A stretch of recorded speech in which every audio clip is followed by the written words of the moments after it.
بسم الله الرحمن الرحيم.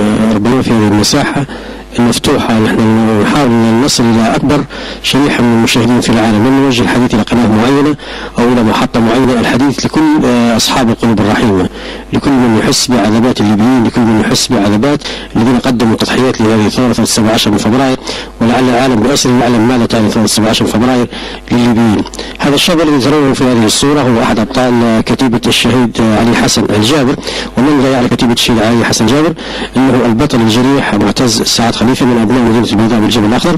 هذا الشاب أصيب في منطقة هراوة، تعرض لإصابة في الرأس أحدثت له أضرار صعبة جدا، تنقل من مستشفى إلى مستشفى، من ليبيا إلى الأردن، والآن هو موجود في النمسا، ولكن ما يدمى له القلب وما يجعل الدماء ربما تسيل قبل الدموع من العيون أن هذا الشاب مهدد ربما بعد 24 ساعة بالطرد من المستشفى في النمسا وتسفيره إلى ليبيا، لا لشيء لأن الحكومة الليبية أوقفت الاعتماد المالي والصرف المالي على هذا الشاب اللي قدم أثنى ما عنده، يعني قدم صحته وعافيته زي ما نقول بلهجتنا العامية. قصدنا من هذا العرض المرئي هو أن نحن نوصل صوت. عجزت هذا البطل أن توصل صوت ابنها عبر الدوائر الرسمية، عبر الأوراق والمكالمات الهاتفية لوزارة الصحة وللحكومة وللمجالس المحلية، كل ذلك باء بالفشل. آمر الكتيبة أيضا لديه العلم، كل الناس المعنيين، المجالس العسكرية لديها علم، ولكنها لم تحصل أي نتيجة لها. اضطرينا إلى أن نأخذ هذه الطريق لكي نصل بسرعة وفي أقرب وقت ممكن. يعني رجاء كل من يشاهد هذا اللقاء أن يتفاعل معنا، أن يحاول قدر الإمكان أن نحدث ضجة لعل الآذان المغلقة في وزارة الصحة وفي وزارة الجرحى بل وفي الحكومة بأسرها تحس بأنات هذه الأمة اللي هي الأخت ربيعة. أهلا وسهلا بك أخت ربيعة. أهلا بك، مرحبا وسهلا. لو حكيتي لنا بلهجتك العادية عن ابنك معتز كيف أصيب؟ بسم الله الرحمن الرحيم، بشكركم على المبادرة الطيبة. وبالنسبة لي نبي طبعا والدة معتز سعد خليفة وبيترحم على شهدائنا ونتمنى الشفاء العاجل للجرحى من بين ولدي.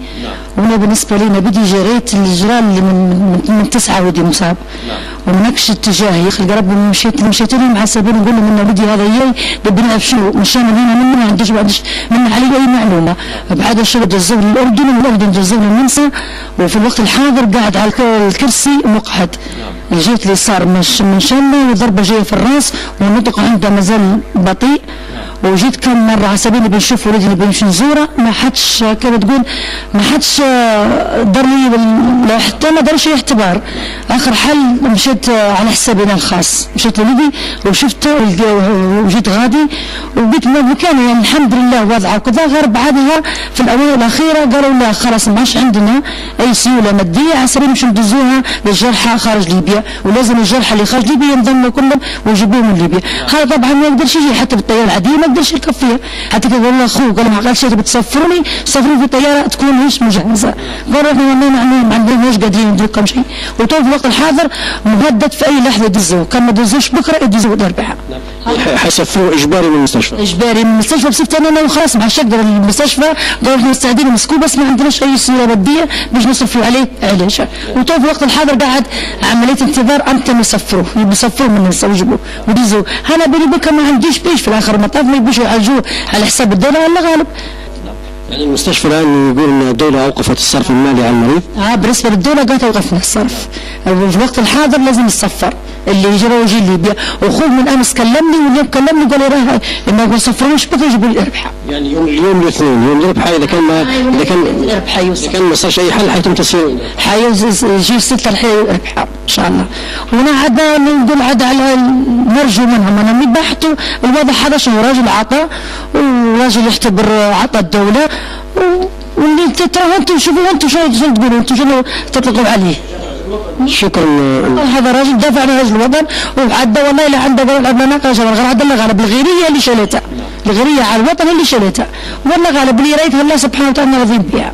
شكرا أختي ربيعة. طبعا أنا نكرر الحديث والخطاب لكل من سيشاهد هذا التسجيل رجاء يعني كل المثقفين كل الناس اللي هم لهم علاقة بهذا الموضوع كل الناس اللي يتفاعلوا مع الخطاب الإعلامي رجاء التوسع تتسع الدائرة الإعلامية ويتسع الضغط. وأشير أن أيضا بالإضافة لهذا التسجيل ستشاهدون مقاطع لهذا البطل لهذا الجريح في عمليات الجراحية في الأردن وتروا بعينكم مدى الجروح الغائرة في رأسه ومدى الإصابة اللي هي ربما ستكون مشاهد مؤثرة جدا بكل ما تعني هذه الكلمة. فهل جزاء الأبطال الذين ذهبوا إلى جبهات القتال بأجل تحرير ليبيا أن يتم تسفيرهم وبالأحرى طردهم من المستشفيات الخارجية والعودة إلى ليبيا، كما في ذات الوقت نعلم أن هناك مهول موجود في الخارج في رفاهية وفي سياحة؟ تظل السؤال مطروح، ورجاء كل من سيشاهد هذا التسجيل أن يتفاعل معنا. حتى راه يكون فهم عند كل حد، حتى الحاج مصطفى صبت عليه في حوشه، جيت للحوش وقول لي تعالي الساعه كذا، يحسبوا لي شحت منا، قلت لهم انا ما نبيش منه شيء، نبي حاجه واحده بس بحيث انه ينظر في اعتبار العيل هذا اللي قاعد مقعد. قال لي والله ما عندناش من دروك، صبت على الحاج مصطفى في حوشه، وصبت على المجلس، وصبت على جميع العالم كله على سبيل يصب لها العين، فيش واحد اعطيه نتيجه لحد الان. هو لك الله قبل كل شيء، الله سبحانه وتعالى ما ينساش حد، بما انك انت يعني خطبت كل جهات الوصول، اللي خلانا احنا كاعلاميين نلجا لهذه الطريقه هو تكلم اللي هذا راه عندما موضوع محتس كلهم.